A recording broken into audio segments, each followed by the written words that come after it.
Saliwat, good morning. Nagyapon pasalamat kita sa Ginoo nga padayon ang pagtipig ug pagpakamayo sa aton tanan. Kag sa sining aga padayon kita nga makatuon sa iyang mga pulong. So please turn your Bibles to the book of John. In John chapter 21.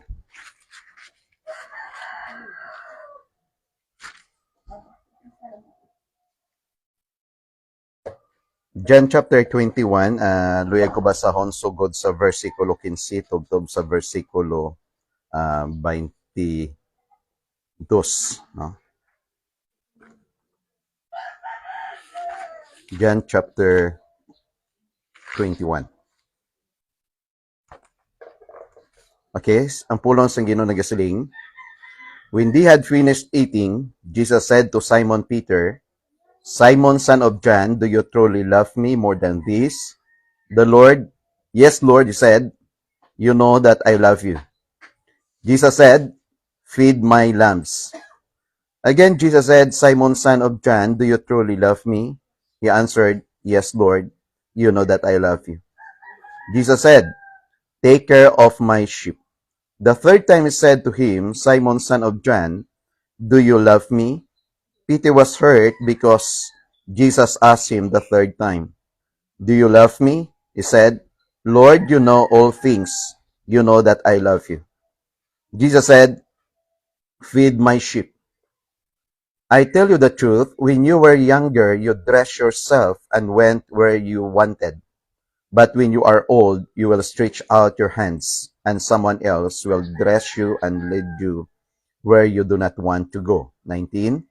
Jesus said, this to indicate the kind of death by which Peter would glorify God. Then he said to him, "Follow me." Peter turned and saw that the disciple whom Jesus loved was following them. This was the one who had leaned back against Jesus at the supper and had said, "Lord, who is going to betray you?" When Peter saw him, he asked, "Lord, what about him?" Jesus answered, "If I want him to remain alive until I return, what is that to you? You must follow me."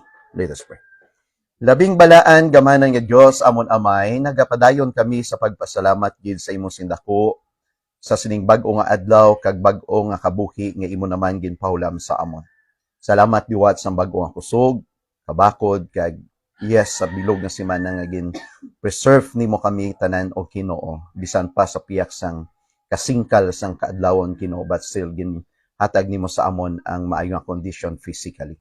So thank you gid sa tanan nga protection, sa tanan nga oras, sa provision, sang tanan-tanan Lord nga mga bagay nga gin-experience namon gikan sa imo nga mga pagpakamaayo. So sa liwat ari kami diri agod padayon nga simbahon ikaw kag pasidunggan ikaw sindako. Ari kami diri Ginoo bilang isa ka expression sa pagpasalamat tungod sang imo mga maayong mabutang nga ginhimo para sa amon. So bless kami Lord, padayon kami sa pagtuon sa singatyon. Ining akon pagpangamuyo pagi sa gahom sa ngalan ni Jesus. Amen. So again, good morning kag padayon kita nga magatuon sa pulong sa Ginoo. In chapter 21, the story of Peter, kag I know nga ini nga text familiar ini sa aton, kag several times nagakabatian naton ini nga mensahe, kag nagahatag ini sang dugang sa gyapon nga pag-encourage o kon pag-inspirar sa tagsa-tagsa sa aton. So may mga pila ka mga bagay karon nga ma-learn naton sa sining nga teksto. Kaya siling sang verse 15, when he had finished eating, Jesus said to Simon Peter, "Simon, son of John, do you truly love me more than this?" So this is what we call the pag-reinstates ni Jesus Christ kay Peter sa iya posisyon, no? So sa nadumduman kag sa naibaluan naton kung sino ini si Peter, Peter is the one who denied Jesus Christ. Siya ning tawo nga makita naton kung paano siya nag-assert sang kaugalingon niya nga Lord bisan diin pa ya maupod ko sa imo, manginmatay ko sa imo, tanan-tanan lang hindi ta kapagbayaan, amo ni siyang tawo nga puno permis ang promisa. Ha? So tanan ginapakita, Lord amo niyang himuon ko sa imo, I will follow you even sa kamatayon, even in sword. Basin Jesus Christ, sing ganon ta na kangadaan Peter, maabot ang matinion, that before pa magapamalo ang manok, katatlo mo na ko i-deny. Ang Bible nag-record nga ang denial ni Peter, hindi lahog-lahog. No? So, in the book of Luke, nag-record dira, sang pag-deny kay Jesus Christ, nagapanumpa pa siya sa Diyos. Kag siling niya, bisan pa kamalauton ako sang Diyos. Vertical hadlok nga ginimo ni Peter. So, ang pagsiling niya, I do not know the man. Wala ko na kakilala sa iya. Ang isa ka masubo nga bahin sang isa ka abyan, kung ang isa ka abyan maabot ang tion magasiling, why ko na kilala sa iya. No? It is a very painful experience kung mag-abot ang isa ka kaimtangan sa kabuhi naton, nga ang tao nga very close before in our hearts, maga-declare sa kalibutan, ang buta kung sino na, kaya why ko na idea kung sino na siya. Because amunang realidad nga nagakatabo, nga sang simple pang kabuhi sa mag-abyan, very close sila. Sa nag-angat na ang isa sa pangabuhi, ang isa dira ko isa, nagasling, ay, why ko na kilala sa iya. No, hindi nakakilala. So, diri, makita naton, ling ni Jesus Christ, Simon, son of John, do you truly love me more than this? Tulok ko naton diri, that for almost 6 times, gingamit diri ang tinaga nga love. Si Jesus nag-question kay Peter for 3 times. No? Ang common nga interpretation, nga isa ini kapag panumdom sang 3 man kabahin or kasulit nga gindinaya si Jesus Christ. No? So, para maintindihan naton diri ang klase sang love nga ginportray diri, tuloko naton. Ang una nga pamangkot ni Jesus, Simon or Peter, nga ginrecord sa verse 15. Simon, son of John, do you truly love me? Ining tinaga nga love diri, ang love may mga pila ka image nga ginapakita or meaning. Ang isa ka tinaga nga gugma. Hindi tanan nga tinaga nga gugma, isa lang ang meaning. Isa sang meaning sang love is the word eros, which is opposite sex. No? So, balatyagon sang gugma sang babae or lalaki sa lalaki or babae. No? That is opposite sex. Ang ginatawag naton nga philia or phileo is a kind of love nga gina-consider naton brotherly love. So kung ano man nga definition sang love, ang isa ka highest definition or highest kind of love ang ginatawag agape, which is the supreme love nga ginahatag sang Dios sa aton tanan. Ang pamangkot ni Jesus Christ, do you truly love me? Linga kay Peter. Ang word nga love nag-appear ini hindi phileo, no? Hindi man eros, but this kind of love is the word agape. Ang sabat ni Peter, yes Lord, you know that I love you. Ang sabat ni Peter is phileo. It is a brotherly love or a friendly love. Sila ni Jesus Christ, he has a supreme kind of love. Ang sabat ni Peter, yes Lord, palangga ta ka subong utod kag subong abyan. So another time, pamangkot ni Jesus Christ siya, do you truly love me? The same word ang nag-appear is the word agape, a supreme kind of love. Sabat ni Peter, yes, Lord, you know that I love you. Still, a brotherly love. So, ang ginimo ni Jesus Christ, ikatatlo nga question, Peter, do you truly love me? Ang gingamit na ni Jesus Christ, ikatatlo, hindi na agape, kundi phileo, a brother kind of love, brotherly or friendly love. Ang sabat ni Peter, yes, Lord, you know that I love you. Pero ang ikatatlo sa sabat ni Peter, ano dira? Peter was hurt because Jesus asked him the 3rd time, do you love me? He said, Lord, you know all things. In other words, ara siya sa isa kadako nga realization because naintindihan niya nga ang past, antis pa ang tawo like Peter, tagaan sa dako nga responsibility nga atubangon niya sa pangabuhi, dapat i-define niya sa iya tagipusoon kung sino ang iya priority. So, dumdumon tagid nga wala sang ano nga obligasyon nga mangin successful kung ang aton tagipuson wala na dira sang gugma nga nagapangibabaw. No, so, antes ni Jesus Christ ging commission kay ginatag kay Peter ang dako nga responsibility, una dapat maintindihan ni Peter kung ano ang ara sa iya tagipusoon. Siling ni Peter, you know that I love you. In other words, Lord, na-failure man ako, but by this time, luyag ko isurrender liwat ang akong kabuhi as your friend, as my brother. So, diri makita naton nga ang ini nga message, may mga bagay kita nga ma-reflect diri. Dumdumon gid naton. Nga ang Ginoo kung anuman kataas ang standard sang Ginoo, hindi naton madabot. So, hindi kita gina-force ang Ginoo nga butungon pa ibabaw sa hindi naton masarangan. Pero ang isa ka blessing diri, ang Ginoo nag-stop down kung anuman ang nagakabagay kay Peter. Ang makaya ni Peter nga na-define ka, na-intindihan niya is the word phileo. Is the word, a kind of love as a brother, kaya hindi niya pa ma-define. But by this time, si Jesus ang nagpaidalom in order to meet sang standard nga kinanglano ni Peter. Now, ari diri ang reflection nga ma-learn naton for the next verse. Linga sa verse 19, I tell you the truth, when you were younger, you dressed yourself and went where you wanted. The truth is, din si Peter nagaling. As a young man, as a young boy, as a child, kung bata ka pa, kung diri, pa gusto ka, kung diin ka gusto, as a younger, you dress yourself, amo ni bala ang dumdumon tagi sa kabuhi naton. Sang natawo kita, the first time, or day, or minute, nga natawo kita, iban nga tao ang nagpapaligo sa aton. Dumduman nyo? Sa tion nga magtigulang kag mapatay kita, lain man nga tao ang mapapaligo sa aton. Siling sang ni Jesus Christ, when you were younger, you dress yourself and went where you wanted. But when you are old, you will stretch out your hands and someone else will dress you and lead you where you do not want to go.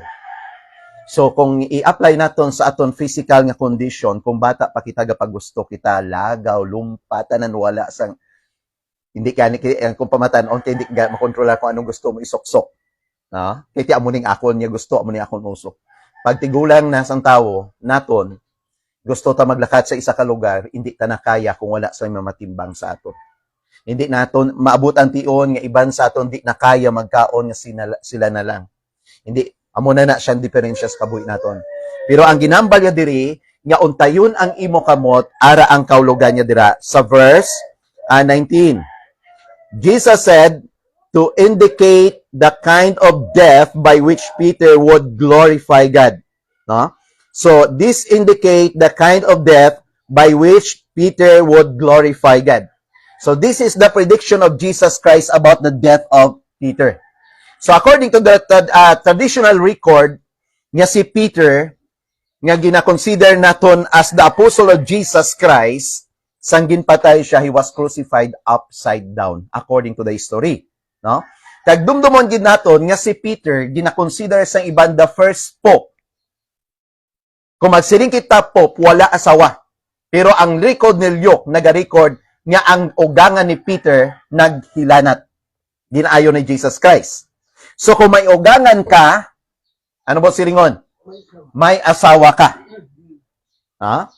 So si Peter, according to the traditional record, may asawa siya. Kag antes siya ginpatay, ginuna ang asawa ya crucify. So while nga ginahang ang iya asawa, he encouraged his wife, gina-strengthen niya ang commitment sang wife niya by saying the important word, honey, remember the Lord. So in other words, in the midst of a severe persecution, a discouraging moment, nga makita natin sa sitwasyon sang couple while they serve the Lord faithfully, ang ending sa life nila is persecution. But Peter, he encouraged his wife, remember the Lord. Because the enough strength, joy, commitment, and courage to face troubles in life is always to remember the Lord. Kung dumdumon naton ang pagpalangga sang Dios, kung dumdumon naton ang ginimo sang Ginoo, kung dumdumon naton ang promesa sang Ginoo, kung dumdumon naton ang tanan nga ginhimo ni Kristo para sa aton, hindi gid kita ma-discourage. That's why according to the traditional history, records ni Peter sa iya wife, remember the Lord, hasta nga napatay ang asawa niya. His wife never gave up her faith and commitment in Christ. Because even at the last moments sa life, ara sa mind niya sa malipot nga mga inuras, at ubangon niya ng Ginoo. So sininsang Bible, sang si Peter na nga crucify, the same position, siya mismo ang naghambal. Hindi ko pag i-crucify, parehas ng akon Ginoo.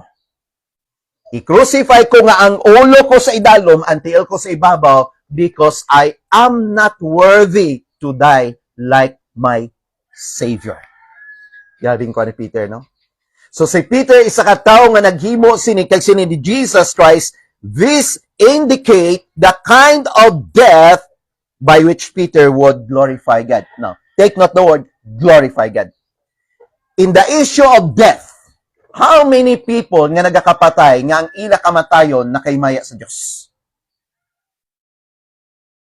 Kung may isa ka bagay nga dapat ma-hit naton kag ma-target naton sa aton kabuhi church, nga mangin-aim sa aton kabuhi, that even in the last breath, in the last moment, see to it, you glorify the Lord.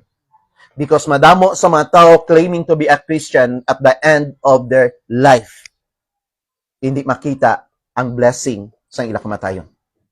So if we contrast now, Peter, amo ni, he started sang isa ka klase sang kabuhi, nga hindi naton manamian ang history sang life ni Peter because he always ara sa idalom, and the moment nga gin-denies Jesus Christ, hindi maayo nga starting point sa life ni Peter.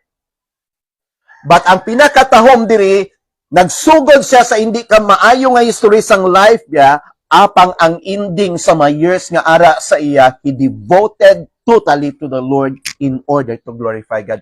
How many Christians, kundiin pa naggulang, kundiin pa naglawig sa mga simbahan, didto pa nang insalawayon ang ilang mga kabuhi.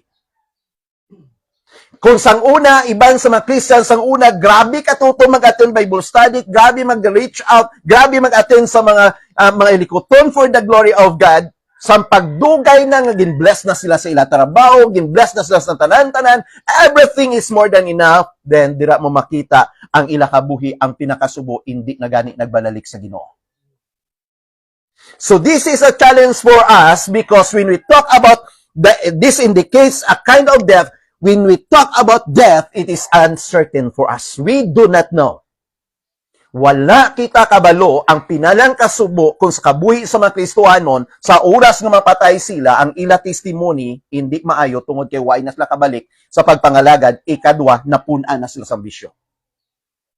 Because sa may mga ara kita mga kauturan nga nagapangalagad sa Ginoo nga grabe enthusiasm nila sa pagpangalagad, katahom sang testimony nila sa palibot, damo sang na-attract sa ila, but later on, because sang ilang pagpangabuhi, daw hindi na sila nimo makita sa pag-alagdan.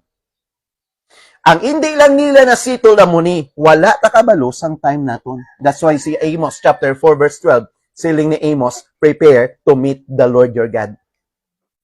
So with the question nga pinaka-importante nga isitol naton, why do we need to prepare to meet the Lord our God?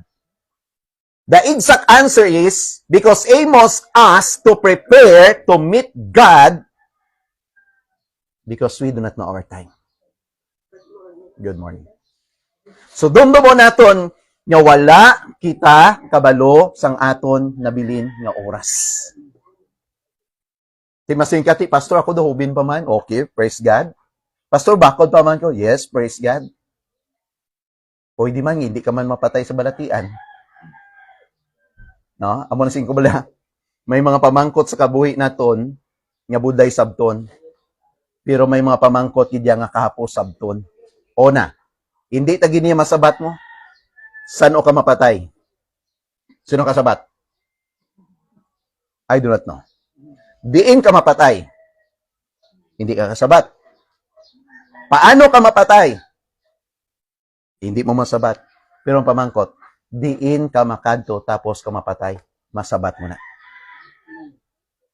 Because when we talk about death and about destiny, always remember that destiny is not a matter of chance. It is always by choice. This indicate the kind of death by which Peter ma-experience niya ni. Pero ang pinakanami lang gid nga sining naton, Anuman ka, hindi maayong example ang starting years ni Peter sa pag-alagdan kag sa pagkabuhi. I-end up sa isa ka matahong nga klase sang kabuhi that even in his writings, the book of 2 Peter chapter 3 verse 18, grow in the knowledge of the Lord Jesus Christ, in the grace and the knowledge of the Lord Jesus Christ. Yes, because sang mauras na, hindi pa siya nagtubo. Pero sa nagapadayon siya, nagtubo siya, kag na-experience niya kung ano katamis kag kaayo sang Ginoo. That's why he encouraged the readers, grow in the grace and of the knowledge of the Lord Jesus Christ. Why? Because nabatian naton ang grace, hindi naton na-define, kag ang problema nga madamo sa mga Kristohanon, nga ng Kristohanon lang, pero wala nag-grow. Ang question amo sini, nga wala nag-grow. A profound answer, kung ang binhi buhi, bisan ano mo na matubo gina siya, bisan hinay. Kung ang isa ka binhi wala nagtubo, ang problema da kung nga wala nagtubo dako, ang problema da kung hindi buhi. Kay bisan ano pa as base sa aton nga pagtan-aw, bisan ano pa nga klase sang tanom kung buhi na, magwa ginang dahon niya. Kag ang dahon niya hindi magpabilin, magwa gina kung tinuig man gid ang next as nga dahon magwa na. It symbolize sang ginatuwag growing. Ang problema kung nga wala siya nagatubo, basi hindi siya buhi. Amo man ang kabuhi sa mga Kristohanon. Because ang tinaga nga Christian, gin-develop lang na, kag in-invento lang na in the book of Acts chapter 17 didto sa Antioch. Nya ang ina nga ginatawag nga Christian, amo na silang mga taong ginatawag followers of Jesus Christ, followers of the way. Gintawag lang na sa Antioch. So pag siniling naton karon nga Christian, ginadeclare naton that Philippines is the only Christian nation in the Far East. Question. Kung ang Philippines is the only Christian nation, how many believers or followers of Christ there's kalibot sa Pilipinas? Jutay kaayo.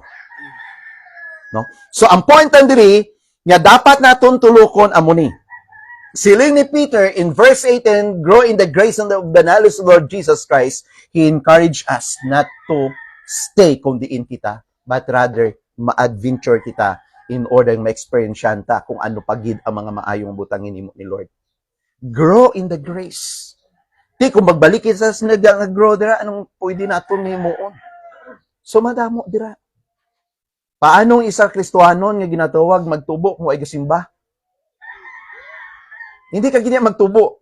Nga man. Because ang tanom, kinahanglanon niya ang tubig. Ang tao, kag ang tanom, nagakinahanglan sang pagkaon. Siling ni Jesus Christ, I am the living water. I am the food from heaven. So in other words, siling sang Romans 10:17, that faith comes by hearing the word of God. It is impossible for your faith na mag-grow siya without hearing the word of God. And those people nga nag-claim nga nag-Kristohanon sila but they don't have any desires or interest to serve and worship God, that is only a manifestation that their faith is only in their mouth.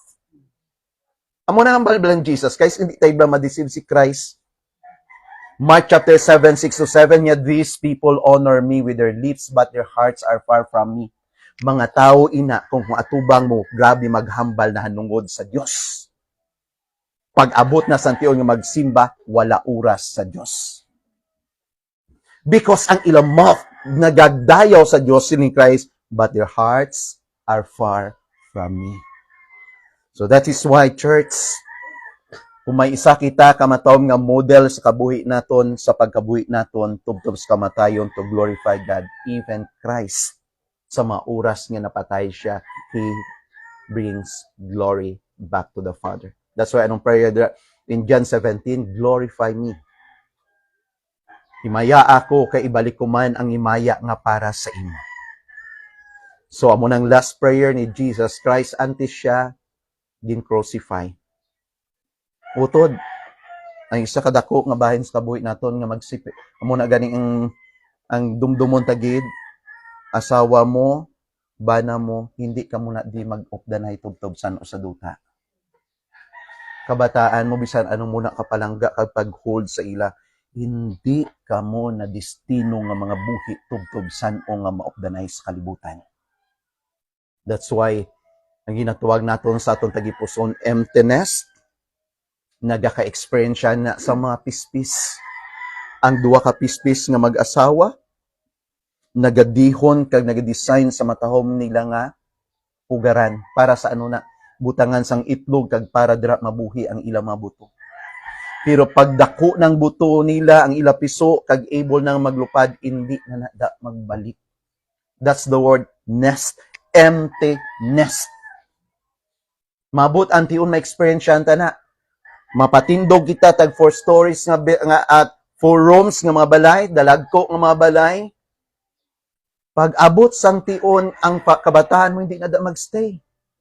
Kaya kung makaubra na sa ibang nga lugar, dito comfortable sila magka-pamilya, dito na tumapatindog balay. And then maabot ang mga tinion nga ang tanan nga mga nga kabataan di na magtiner dira kay they have their own family. San una lang na sila makadto.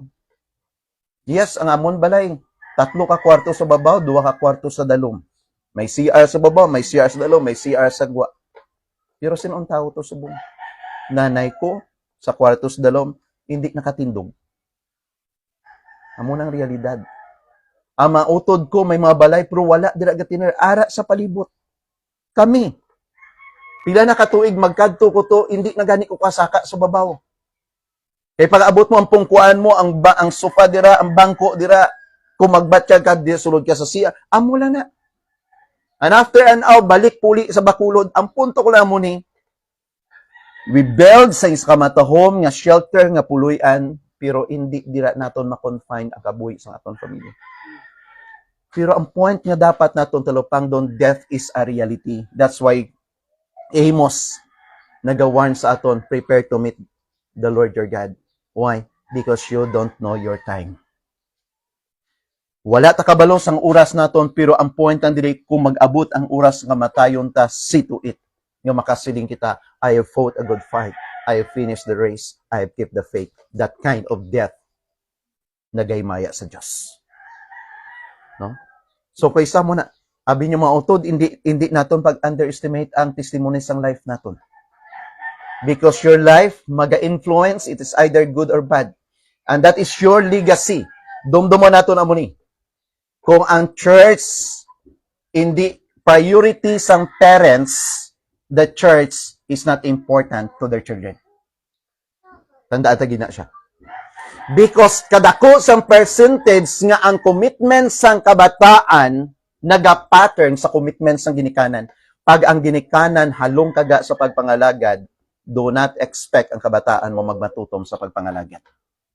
Because ma-inculcate sa mind sa kabataan, that place is only for special occasion. Pero kung nag-grow ang bata, kag hindi pag-i-reason sa atuban ko, pastor, kay ang bata ko kagahod, hindi kami ka-concentrate, that is natural. Kung ang bata nga gamay magibi, because baby pa na siya. Kung ang bata nga gamay pa nagdulodalagan, because bata pa na siya. Pero kung ang mga membro, kag may mga edad, nagawali si pastor, nagahibi-hibi, dira nga wala rason, kag dugay-dugay, galakat-lakat sa tubahan ko way rason, hindi ko na kaitsindi. Di na yung maintindihan. No? So, ang encouragement ng mga utod mo ni, your life, naga-influence sa pamilya natin. As long as may power pa, may influence pa ta sa ila, especially ang pinaka-importante nga bahin sa aton, amo ang commitment, then, himuon nato na. Amo na bala mga utod, samtang gagmay pakabataan nyo, hindi magkataka, magkapyot sang kamot nila dalon sa simbahan. Kay maabot ng matinion, nga kapyutan mong kamot nila, mawakli ka na nila. Kaya nga, hindi ko. As long ang kabataan naton magadirect pa sa gusto naton nga desisyon, himuon naton nga dalon sa Ginoo. Because kung hindi ta mahimo, maabot matinion, ma-decide man kita, they have their own decision. So that's why we need to prepare because we don't know our time. We need to prepare. Because whether we like it or not, we will face God on the other side. We will face God on the other side. Amo lang nang dumdumo naton nga maatubang kita sa Ginoo sa piyak nga kinabuhi sa mga namatyan ano gakabatian naton permit tribute. Sa tribute, mahambal ang asawa, ba naman, o kung kabataan, utod, ginikanan, o hinablos. Anong ginambal? Tanan nga positive, tanan nga mga goods. So, amo ang gusto nga ginambal nila nanungod sa aton, sa imo. Pero may ara man kita nga tani, amuning ihambal nila para sa akon. Pero hindi importante kung anong ihambal sa mga relatives naton sa oras ng kamatayon. Hindi importante kung ano tani ang gusto ta ihambal. Ang importante, ano ya ang gusto ihambal ni Lord sa imo. Because time comes nga sa tuban sa Ginoo, duwa ka tinaga ng mga pululungon nga dapat naton tulukon. Una, kung ang tao nagkabuhi kag napatay nga wala sang relasyon sa Ginoo, reliyon lang ang gintindugan, siling sang Bible, Matthew 25 saying, Jesus Christ, depart from me because I never knew you. Kasakit, no? Palayo ka sa akon kay way ko kilala sa imo. Sakit-sakit na atinaga. Meaning wala kaya relasyon sa akon. Or masiling si Jesus Christ like in the record in the book of Matthew chapter 26 nga masiling si Jesus Christ, well done, thou good and faithful servant, enter into the joy nga ginaman sang amay para sa imo. Inang nagalakat ka nga daw, nagalupad ka sa grabe nga kalipay because ang isa nga naghulat sa imo sa ganhaan sa ginarian sa kalangitan, ang isa nga nagpalangga ka nang imatay para sa imo, nga maga-welcome sa imo sa pagsulod mo, nga sing ganon ka, well done, thou good and faithful servant. Ina nagapaabot ka nga masulod sa ginarian sang Dios, then ang isa nga nagatindog dira, nagatulok nga grabing kasakit sang mga mata nga nagatulok sa tawo nga nagasiling, depart from me because I never knew you. Tiutod, anong gusto ta pamantian sa pag-abot sang tiot? So that's why in some Bible nga this would indicate the kind of death by which Peter would glorify God. Ikaw kag ako maabot nga mapatay kita.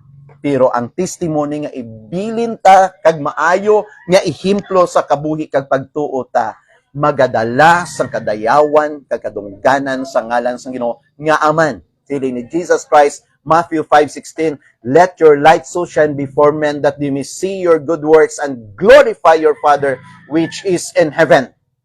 Ini mga tao, dayawon nila ang Diyos, simayaon nila ang Diyos tungod sang imo kabuhi. How many people in the church yang Ginoo ginakadlawan sang Dios tungod sang aton mga lifestyle, no? Ginakadlawan tungod sang aton mga kabuhi. Utod, tulukon naton subong ang init. Isa gakabasa naton sa Facebook na daw impierno na kunong kalibutan. Hindi pa. Subong pwede ka nakatig-ang.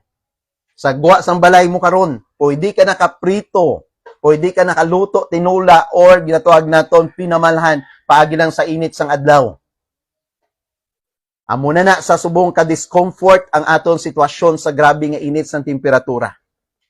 Ang aton suba, makita naton, galabay ko sa taytay, makita, bisan kagapo nagdulog ko to sa amon, para lang magkuha sang tubig suba. Ang color sang tubig subong didto, nami pang color sang iced tea, sang chicken dili. Mas higko pagid ang color sang aton suba subong. Wala na sa sulod nga tubig alin sa ibabaw, ang ginasustain naton ang nabili na lang sa mga turugban. Kaya mo na sang effect sang init. That's why hindi kita matingala in the book of Luke chapter 16 verse 24, when the rich man died, he saw Abraham far apart. Ano nga ba niya? Father Abraham sent Lazarus to dip the tip of his finger on water just to cool my tongue because of agony sa grabe nga init sang kalayo. Meaning, wala nagtutubig. Kung may isa nga ginadesire ang tao didto, hindi galon, hindi container, hindi drum sang tubig. Ang ginadesire sang tao sa lugar sang kalaglagan, only a drop of water. That's why sinisang I think Caltex or Shell, every drop counts. Every drop counts. In hell, one drop of water is very important in a short period of comfort. But sad to say, ang impierno is eternal. When we say eternal, that is not bounded by our time. There is no beginning, no ending, because wala dara oras. Once ang tao madestino sa kalaglagan sa impyerno, he will remember every opportunities, chances, messages, and even the time nga giniglect si Christ, because that place is the place of misery and the place of memory, the place of torture, nga sing sa Bible, forever and ever and ever and ever and ever and ever. Wala na da oras nga mag-stop. That's why ang init nga gina-experience siya naton subong is just a temporary. Nga aman, Pastor, because there are something nga gina-allow sa Diyos nga ma-experience siya taagod hindi kita comfortably. Kay kung comfortable ta sa isa ka lugar, wala na ta handom maghalin. Kung comfortable ta sa kalibutan, hindi ta na paghandumon ang langit. Pero kung grabe nga init, ginahandom ta ang langit. Just like sa kabuhi naton. Nga kung comfortable na kita sa pagpangabuhi ta, daw hindi naman ta kinanglanon pa sang tao sa palibot ta. So that's why diri sa inikatahom nga pagpanomdom sa aton sing sa verse 19, Jesus said, this indicate a kind of death by which Peter would glorify God. Then he said to Peter, follow me. Follow me. So Peter followed the Lord in salvation and was now being called to follow the Lord in service. Jesus told Peter that he would soon follow him to the Father's house. So, isa ining dumdumon naton ang tinaga nga follow me sin kay Peter. First, Jesus called him to follow him because I will make you a fishers of men. In this time, Jesus called Peter to follow me, not to become a fishers of men, but to feed my sheep. But to feed my sheep. Jesus calls us to follow him just as he called Peter to follow him in salvation, in service, and follow him in the Father's house for eternity. So, dili si Peter madamo siya sa mga loopholes. But tuloko naton ang matahom nga purpose ni Lord sa kabuhi sa verse 20 to 22. Ano ang balda? Then Peter turned and saw that the disciple whom Jesus loved was following them. Sino na? Si John, the beloved. Ano nga balda ni Peter? This was the one who had lain back against Jesus at the supper. And Peter said, Lord, who is going to, ni John, who is going to betray you? Okay, verse 21. When Peter saw John, Lord, what about him? Ang ila story, ang discussion ni Jesus Christ about sang iya commitment, about sang iya kamatayon. Si Peter, while nga ginambal Jesus Christ, kita isa dyan, ngati, how about him? Ay mangkot niya, nag-divert ang iya atensyon. Church, isa ini kapag panumdom sa aton. Ano ang reason nga si Peter naglugdang sa tubig? Because guba ang iya focus.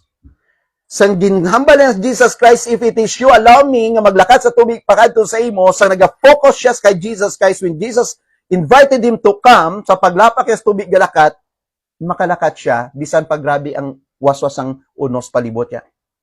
Ang turning point ka naglugdang si Peter because na off-focus siya kay Christ, bumalikid siya sa hangin, kag bumalikid siya sa tubig. Naglugdang siya. By this time, amundia po, no?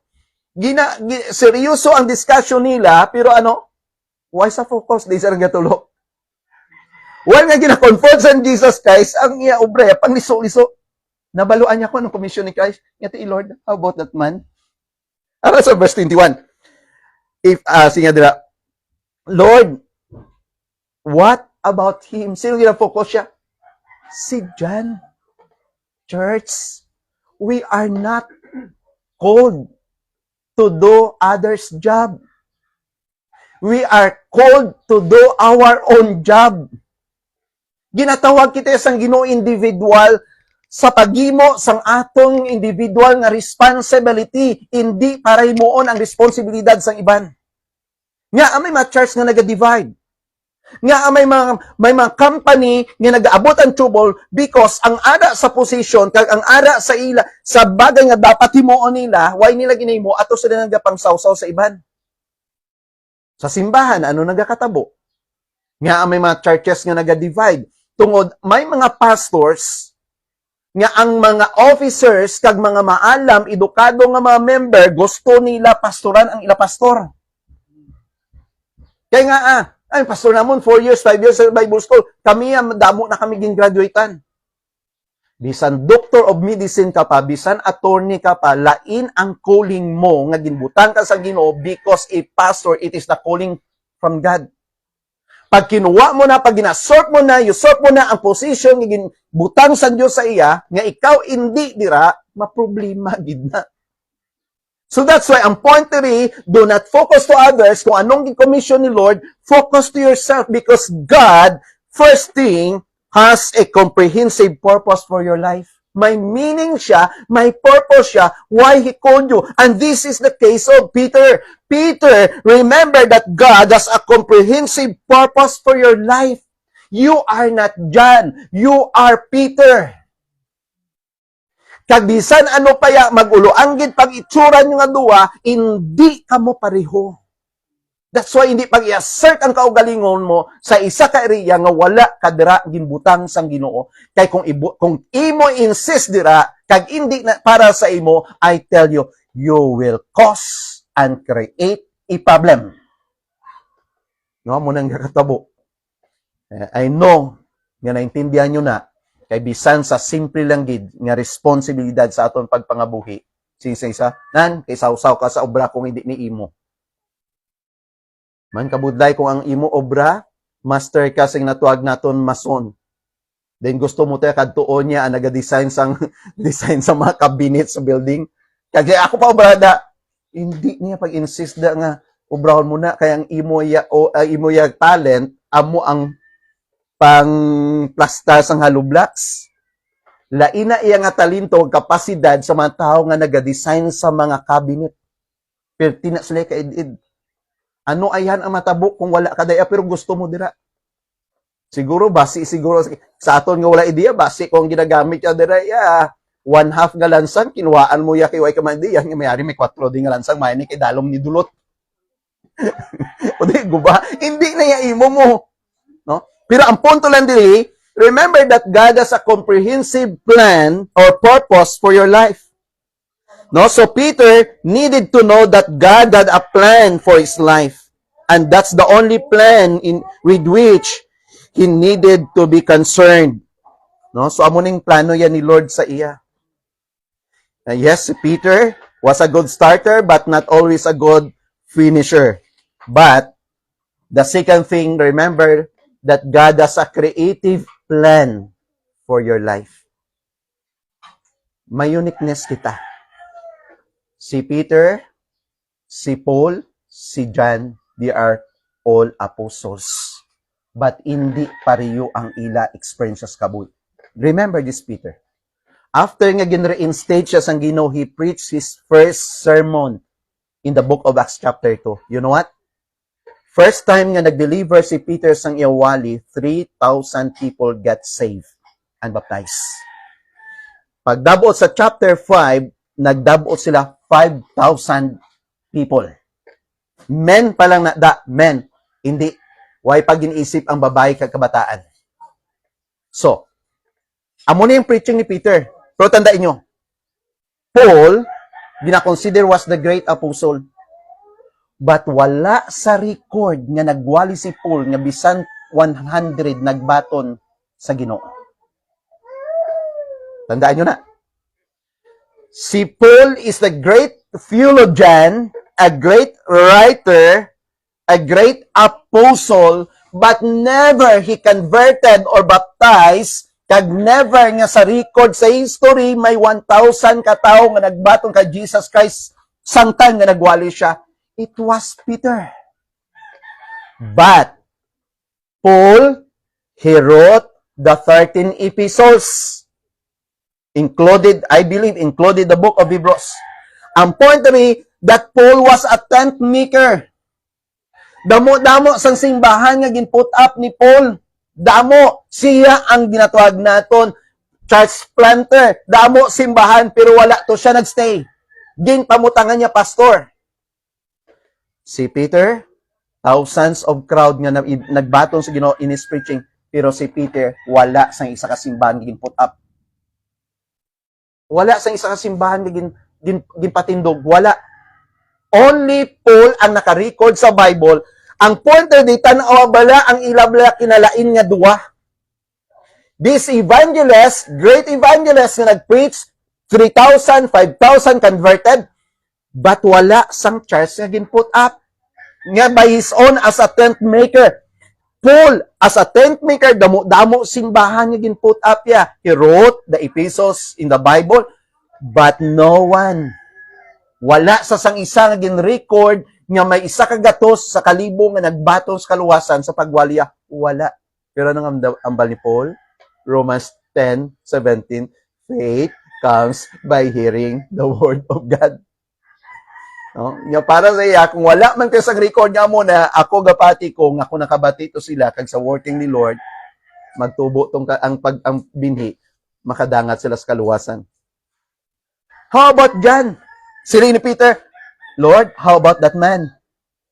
John, wala man sa record sa Bible kung anong ginimo ni Peter nga nahimo ni John, wala. Si John, hindi man tent maker, hindi man siya a lawyer. John, known as the peacemaker, lover, mapinalanggaon. That's why kung basahon mo ang John, Book of John, ang record dira nag-emphasize about love. Pagdabo sa 1 John, 2 John, 3 John to 4 John, ang record dira is about love. Because amo na siya ka mapinalanggaon. He give advice to the family, he give advice to the couple about love. Amo na ang ministry. Ang point ako nyo, hindi kita tanan pariyo, pero kung ano ang gintugyanan sang Dios sa aton nga katungdanan, dira kita. Because God called us in a certain position. So we are called to do our own job, not to do the job of others. Because kung imuon mo obligasyon sa iban, nga hindi na iya para sa imo, maga-create na dasang trouble. Maga-create sang problema. So that's why remember that God has a creative plan for your life. God has a comprehensive purpose for your life. Second, God has a creative plan for your life. So remember, Jesus was trying to get Peter to recognize that he was not John. God has not called us, again, to do another's job, but we are called to do our own job. 3. God has a clear priority for your life. Klaro ang prioridad ni Lord para sa imo. Ano nga ba ni Peter, ni Jesus Christ kay Peter? Anong klaro nga prioridad? Peter, ang prioridad mo ari, follow me. Ginaklaro ko ginya Peter sa imo ang prioridad mo. Klaro nga prioridad. Ang imo ya Peter ya obligasyon subong sunod ka sa akon. Because you are not only a fishers of men, but I called you to become a shepherd to feed my flock. That's why even he wrote in the book of 1 Peter chapter 5, sila ni Peter, Jesus is the chief shepherd. We are under shepherd as a pastor. Why? Tungod na intindihan na ni Peter ang pinakaklaro nga prioridad why God called him. Called Peter to follow him. Utod, klaro na iya. Ang tawag ni Lord sa imo, sunod ka sa akon. No? Hindi tayo magsunod kay Kibuloy. Kaya hindi na siya si Kristo. No? Nga nag-claim nga ang aton mga kalag, siyang gapanag-iya, siyang dalan sa langit, siyang tag-iya sang kalibutan, tanan-tanan lang, diin sa subong. Gapanago tungod sa iya kaso. Tagyakas kalibutan, no? Yara naman dahil isa kapari naman nga, kagina nakita akong iya video, isa na siya sang apologetic nga priest sang Roman Catholic. No, grabe siya mag-defensa, grabe sa debate. Pero you know, one of his exposition, ano ang balya? That the Bible is not the pillar of truth, kundi ang simbahan. Charles Dumdumonta, wala pa simbahan nga naplastar sa Roman Catholic, ara na ang writing sa mga apostles. Ang problem nga nagambal siya nga the Bible is not the pillar of truth, but every debate, even in his preaching, he always quoted the verses from the Bible just to support sang iyang argument as truth. Subo, no? And that is a dangerous kind of preacher the moment a preacher denied the authority of the Bible. Pag nagambal ng tao nga ang Bible hindi ang kamatuoran, that preacher is a fake preacher. Tingko, grabe ka palendog lahibo ko. Niya, the Bible is not the foundation or the pillar of truth. Only the church. Wala sang church nga mag-exist sa kalibutan without the Bible because every preacher who is faithful in preaching, he always use as the foundation of his preaching the Bible, which is the pillar or the foundation sa exposition ng truth. Because in the Bible, nato ma-discover about God, we discover everything about the plan of God. That's why Jesus said in John chapter 8, accept the truth because the truth will set you free. So church, remember that God has called as a clear priority for your life. Jesus said, follow me.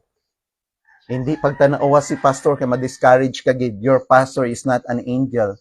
I am not perfect. Basin batian mo bala one time nga, uy, pastor daw mo yayaw to, wow. Ay, hindi na ako mag-simba, yung pastor na mo na mo yayaw. Ay, si pastor doon na napungol to, wow, hindi ako magsimba. Church, ari pa kita diya. Kung paano naton niya subong ang kabuhi naton nagaka-controller, it is because of the grace and the power of God. But there are moments sa life naton nga ara kita sa dalom. Remember, even Abraham, known as the father of faith, but in times of tragedy, in times of calamity, in times sa gintawag naton poverty, nagkadto kag nagdiretso sa Gerar, kag he met King Abimelech. He denied his wife. Niya maagustuhan siya kay Sarah, magustuhan ka gid sang hari, kay gwapa ka. So na-meet sang hari ang asawa, nagustuhan sang hari, gindalang ng asawa sa ginarian. Sila niya sa asawa ya, kumangkuton ka gani didto kung sino ka, tingnan nga utod ka. So ginkuha ni King Abimelech kag gindala siya kingdom ang kag sang gabi anong natabo. The Lord revealed to this king. Remember that king was not a godly king. He was a pagan. But the Lord nagpahayag sa iya sang plano kay Abraham kag kay Sarah. Aga pa gin-confront ni King Abimelech nga wala kanug nanugid sang kamatuoran. Ginhambal mo nga ang babae ni utod mo, asawa mo gali. Nagdala ka lang sang silot kag sumpa diri dapat tani gali sa akong kaugalingon nga lugar because you deny your wife. Anong punto dira? Hindi sa tanan nga oras ari kita sa babaw that even Abraham nag-abot ang time nga ara sa idalom. Nalipat siya magsalig sa Diyos. Pero ang point dira, church, remember, anuman kadako sang aton sala, remember that grace is greater than our sin. That is the bottom line. Church, as I close the message, remember this story in the Indian leader nga amo si Mahatma Gandhi.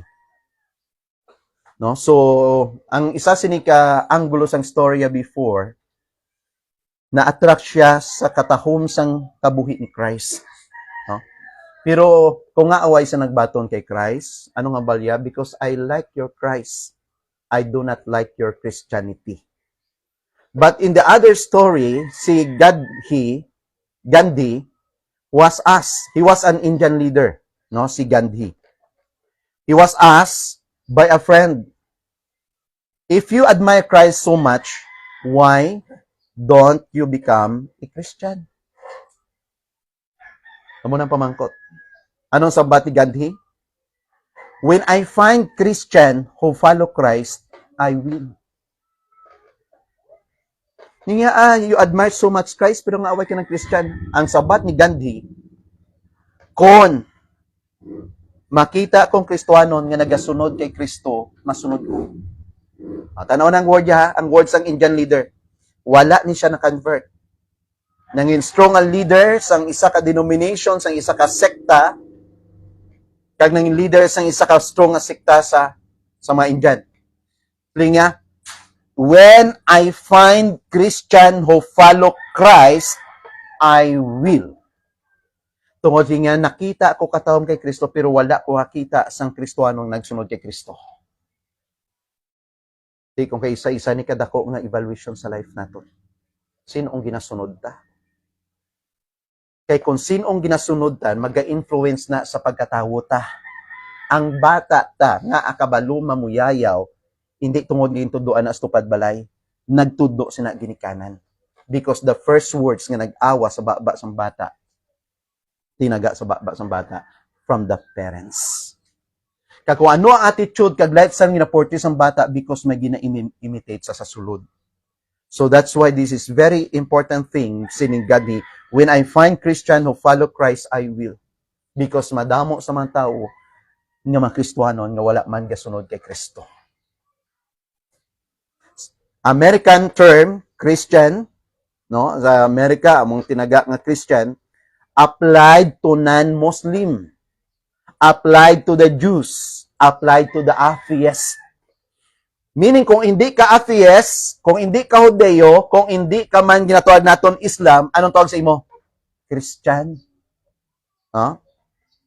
It is a cultural label, not a label of personal faith. It is a cultural label. Pag hinambal gani nga Kristohanon, both hindi na sa Hudeo, hindi na sa Muslim. Because para sa Muslim, pag hindi ka Muslim, you are a Christian. There are so many Christians in our world who are not followers of Jesus Christ. Jesus' words to Peter are, masing naton diri, isa ini kada reminder sa aton nga sing Jesus Christ, follow me. Is a reminder that he is able, he is to be our focus and our leader. Follow me means that we are to turn our back everything else that might compete to our interest so that we can follow him. That's what it means to be a follower or Christ follower. If you are not following Jesus, you are probably not a Christian. Because Christian is Christ follower. Because Jesus said, follow me. Bisan anon pa ka-claim sang tao sang reliyon niya, kag kung kapila man siya ginbaptize, kung wala ka gasunod kay Kristo, you are not a Christian. Yes, in the eyes of the atheists, in the eyes of the Jews, in the eyes of the Muslim, you are Christian, but in the sight of God, you are not belong to me. You are not mine. So church, sila ni Jesus Christ siya, what is that to you? Ano sa imo? Kung buhi pa siya, pagbalik ko, ano sa imo? What is that to you? Jesus Christ is not concerned about other person. He's concerned about you. Follow me. If we are going to fulfill God's plan, God's purpose to our life, then we are going to have to make Christ our priority. So remember, church, God called you for a purpose. Second, God's grace is greater than your sins and your failures. So always remember, Jesus, follow Him. Let us pray. Lord God, salamat gid sa sininga aga sa amon natun-an sa sininga mensahe, padayon ikaw nga nagapakighambal sa amon pagising mga pulong. And continue, Lord, to bless this church, this congregation. They will remain faithful in following and serving you, God. So sa gyapon pakamayuha sila sa adlaw-adlaw nga tanan nga magapabilin nga mangin maminatud-on bisan pa sa tunga sa kabudlayan sa pagpangabuhi. Magapabilin sila nga nangin para sa pag-alagdan. Kag i-desire namon Ginoo that even the remaining days, years sa pagstay namon sa kalibutan, ma-prepare namon ang matinion that even in death, madala namon ang glory kag himaya or kadayawan sila. So again, thank you for the message. We honor you and we bring back the glory that belongs to you. This is my humble prayer. In Jesus' name I pray. Amen. Again, thank you very much. The Lord continue to bless us and to God all be the glory.